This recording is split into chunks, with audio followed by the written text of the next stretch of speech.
Assalamualaikum dan salam sejahtera. Utama TVS 6 Disember 2020. Saya Kerzari Afindi. Dan saya Priscilla John, ikuti berita ini. Pemansuhan ujian pencapaian sekolah rendah UPSR kini dalam peringkat akhir kajian oleh Kementerian Pendidikan Malaysia KPM. Menurut Timbalan Menteri Pendidikan Muslimin Yahaya, keputusan mengenainya akan dibuat tidak lama lagi.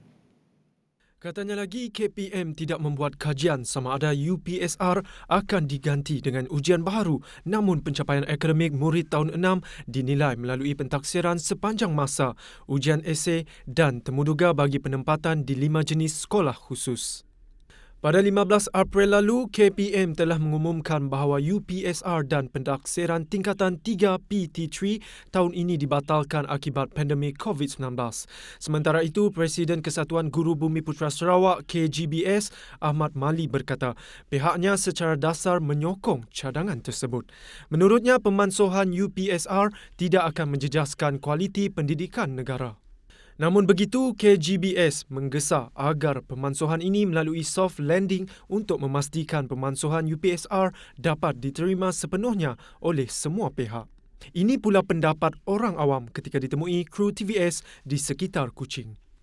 There should be a classroom-based assessment which are effective enough and strong enough that can help the students determine which path can they enter into secondary schools later. 学生就不会很有压力哦，我们学生也会更专注在学习上，更开心。 Masalah fenomena air pasang besar yang kerap dihadapi penduduk sekitar Sebuyau akan berjaya diatasi dengan siapnya benteng laut dalam tempoh 2 tahun lagi. Menteri Muda Infrastruktur dan Pembangunan Pelabuhan Negeri Sarawak, Datuk Julaihi Narawi berkata kerja-kerja pembinaan dan membaiki benteng laut telah dimulakan pada Oktober lalu. Menurut beliau, peruntukan untuk projek-projek ini adalah sebahagian daripada dana RM500 juta daripada pihak Kerajaan Negeri Sarawak melalui Agensi Pembangunan Bersepadu Wilayah Semarahan IRISDA. Beliau yang juga merupakan ahli Dewan Undangan Negeri Sebuyau menambah, 2 syarikat kontraktor telah dipertanggungjawabkan untuk menyiapkan projek ini iaitu syarikat Green Chine Capital Sdn Bhd untuk projek sepanjang 4.3 km di Blok A dengan nilai RM53.5 juta dan syarikat Putra Sentosa Enterprise Sdn Bhd bagi projek pembinaan benteng berkepanjangan 4,346 km di Blok F dengan nilai RM34.5 juta. Kedua-dua syarikat ini dipilih melalui proses tender terbuka yang diuruskan pihak Jabatan Pengairan dan Saliran DID Sarawak bahagian Semarahan dan dijangka siap pada bulan Oktober 2022.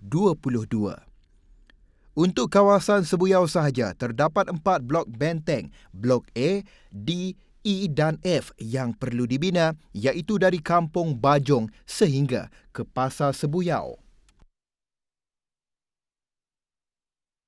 Seterusnya, perkembangan COVID-19. Kementerian Kesihatan Malaysia KKM memaklumkan terdapat 3 kluster baharu yang telah dikenal pasti pada Ahad.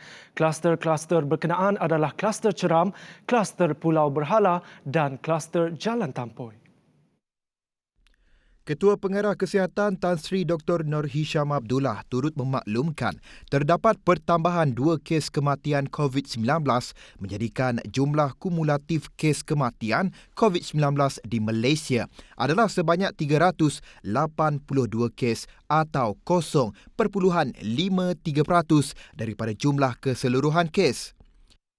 Setakat 6 Disember 2020, Malaysia telah merekodkan kes harian baharu sebanyak 1,335 kes sekaligus menjadikan jumlah kes positif COVID-19 di Malaysia sebanyak 72,694 kes.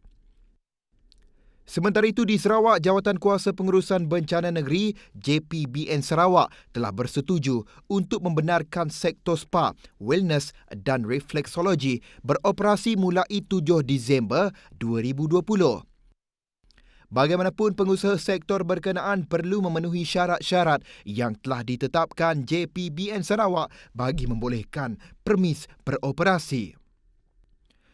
Waktu operasi yang dibenarkan untuk sektor berkenaan adalah bermula 10 pagi hingga 12.30 malam. Dalam pada itu, JPBN Sarawak turut memutuskan untuk tidak mewajibkan permit polis untuk kemasukan ke Sarawak juga berkuat kuasa pada 7 Disember 2020. Pada Ahad, Sarawak tidak merekodkan sebarang kes positif COVID-19. Jumlah keseluruhan kes positif COVID-19 di Sarawak kekal 1,068 kes. Aktiviti pemilihan perkataan Cina tahunan Malaysia telah memilih pandemik bagi tahun 2020. Pemilihan itu telah dianjurkan oleh Pusat Kebudayaan Han Malaysia. Presidennya Tan Sri Goh Hin San berkata pemilihan itu merupakan satu pemilihan perkataan yang ketara yang juga satu gambaran yang melambangkan situasi semasa yang melanda dunia pada ketika ini dan membawa bencana yang belum pernah terjadi sebelum ini. Bagaimanapun akibat kekangan yang dihadapi, kesan daripada situasi pandemik masa kini, majlis aktiviti pemilihan itu telah diadakan secara maya melalui panggilan video. Tan Sri Goh Hin San di dalam majlis secara maya itu mengenakan pemakaian topeng muka dan mengisytiharkan pilihan perkataan Cina bagi tahun 2020 sebagai pandemik. Bertemu kembali.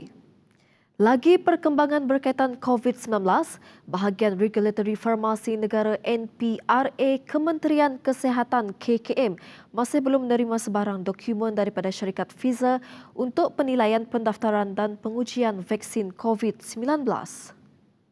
Ketua Pengarah Kesihatan Tan Sri Dr. Nur Hisham Abdullah berkata KKM tidak mempunyai sebarang maklumat sama ada terdapat masalah dalam pembekalan dos vaksin itu sebagaimana yang dilaporkan oleh sebuah agensi berita antarabangsa.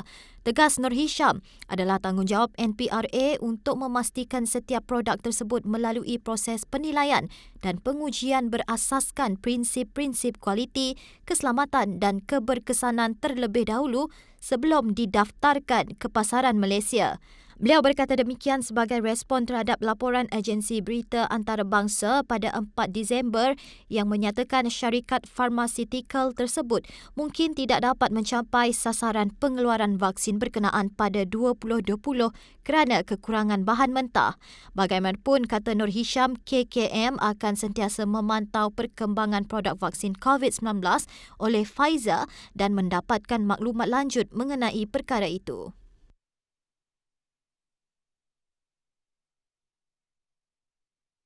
Baik, jumlah individu yang gagal mematuhi Perintah Kawalan Pergerakan PKP terus mencatat 3 angka. Menteri Kanan Kluster Keselamatan Datuk Seri Ismail Sabri Yaakob berkata, setakat Sabtu seramai 518 individu ditahan dengan 517 daripadanya di kompaun dan seorang direman. Menurut kenyataan yang dikeluarkan oleh Majlis Keselamatan Negara MKN, kegagalan mematuhi arahan penjarakan fizikal menjadi kesalahan tertinggi dengan 193 kes manakala aktiviti di pusat hiburan sebanyak 119 kes. Antara lainnya, kesalahan tidak memakai pelitup muka mencatat jumlah sebanyak 71 kes, gagal menyediakan peralatan dan merekod butiran pelanggan 58 kes dan lain-lain kes adalah sebanyak 77 kes. Sehubungan itu, sebanyak 2,361 pasukan pematuhan dengan 11,682 anggota telah membuat pemantauan di 3,543 pasaraya, 4,880 restoran, 1,623 penjaja, 1,293 kilang, 3,377 bank dan 508 pejabat kerajaan. Turut dipantau sebanyak 1,024 terminal pengangkutan darat, 237 terminal pengangkutan air serta 62 terminal pengangkutan udara. Dalam kenyataan yang sama, kerajaan juga menggesa pengusaha dan orang ramai supaya sentiasa mengamalkan kawalan kendiri termasuk penjarakan sosial dan kebersihan diri terutamanya dalam aktiviti jual beli barangan keperluan harian.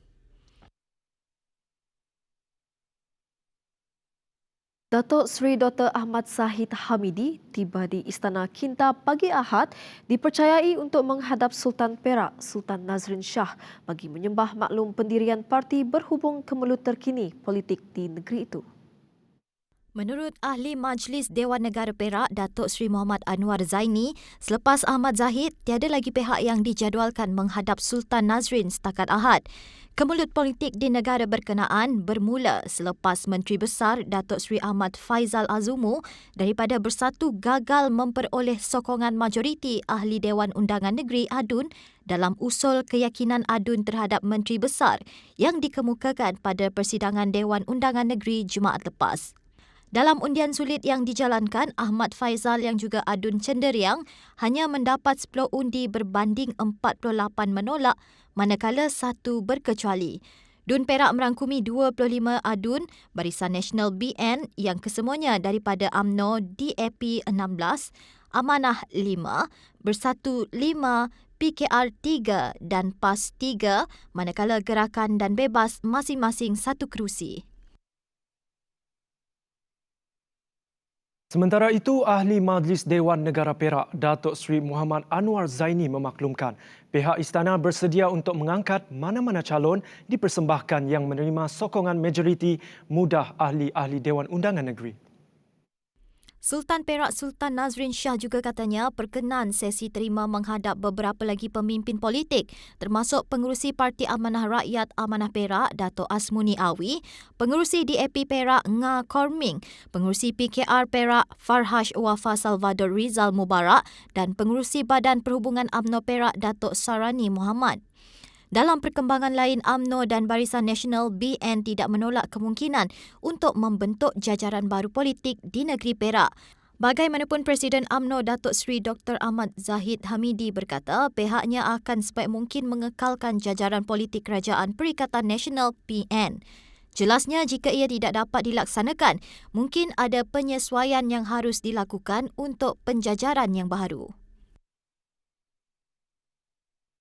Kita bertemu kembali. Sedikit perkembangan sukan. Sarawak bakal membina sebuah akademi sukan bertaraf antarabangsa dengan dilengkapi teknologi terkini khusus untuk mengasah bakat para belia negeri ini menjadi atlet berkelas dunia. Demikian umum Ketua Menteri Datuk Patinggi Abang Johari Tenopeng di mana katanya Sarawak komited untuk mengembangkan lagi pembangunan para belia di negeri ini seiring dengan misi menjadi negeri maju menjelang 2030.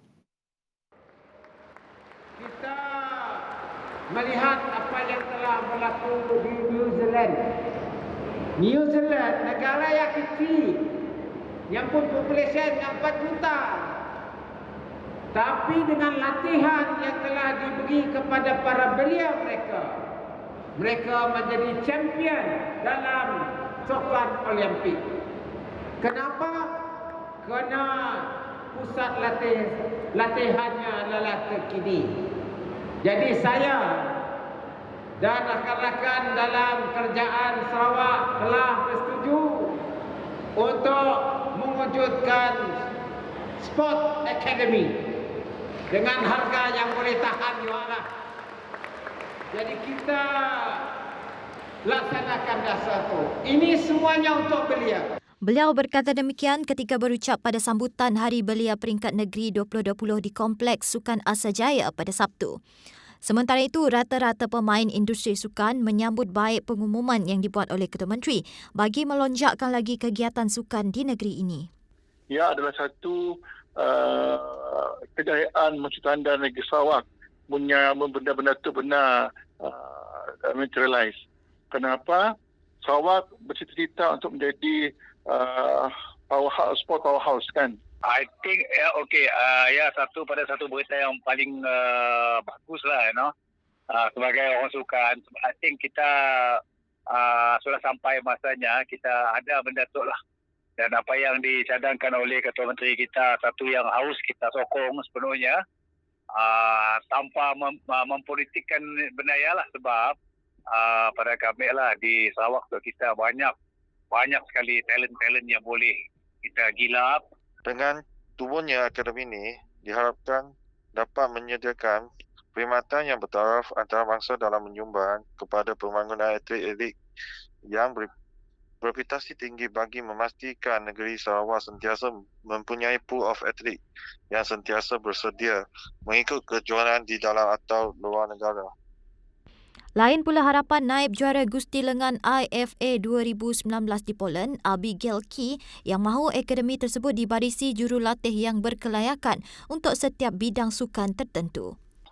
I hope that they can actually hire coaches that actually is a part of the sport or like the knowledge, have the knowledge about the sport. I don't want just a random coach because that will affect the student training or the knowledge of the actual sport.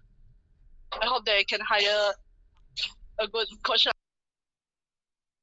Majlis Olimpik Malaysia MOM menggesa kerajaan supaya membenarkan semula aktiviti sukan yang dihentikan sejak Mac berikutan pandemik COVID-19.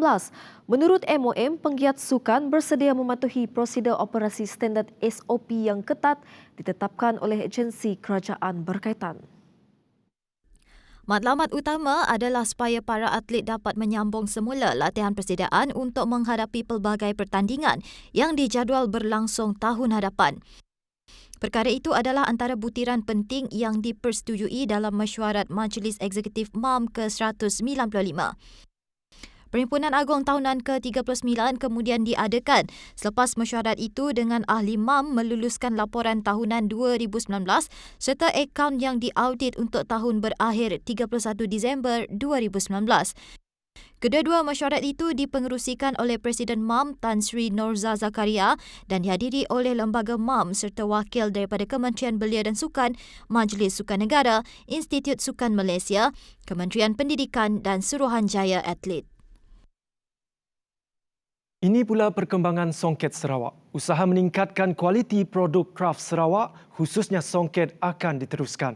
Ketua Menteri Datuk Patinggi Abang Johari Tunopeng berkata, songket Sarawak akan dicalon bagi mendapatkan pengiktirafan antarabangsa di bawah Konvensyen 2003 Pertubuhan Pendidikan, Sains dan Kebudayaan Pertubuhan Bangsa-Bangsa Bersatu UNESCO.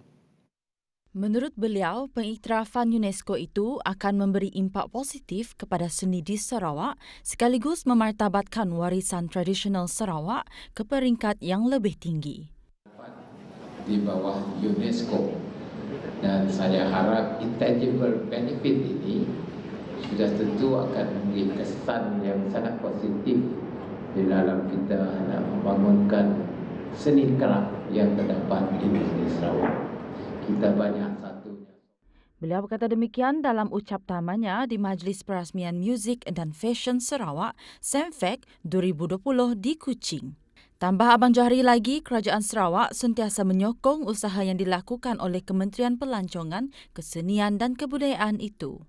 Kerajaan kita memang mendukung, memberi sokongan menerusi Kementerian Datuk Karim kepada pihak-pihak NGO yang ingin hendak menaikkan kualiti dan juga hasil kraf kita. Mewakili Bumi Kenyalang di Persada Dunia menerusi songket Sarawak, mereka fashion yang ditemui kru TVS pada Majlis Muzik dan Fashion masing-masing menzahirkan rasa bangga dan teruja menghasilkan koleksi fashion tersendiri.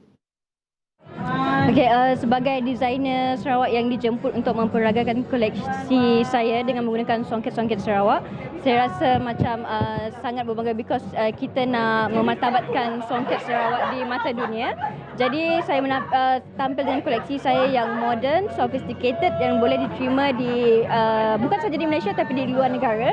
Di mana dalam rekaan saya menggunakan motif songket, motif ros duduk iaitu motif asli Sarawak yang hanya terdapat di Sarawak. Jadi yang itu saya tampilkan dalam rekaan-rekaan saya tapi diolah dengan menjadi moden. Susah sikit because banyak orang yang molah benda ya and then nya mahal nang macam ni nya bahan-bahan yang macam benangnya susah dioleh. I believe that tetapi kita kena ada usaha untuk mewar-warkan ataupun how are we going to expose songket. I think it shouldn't stop here.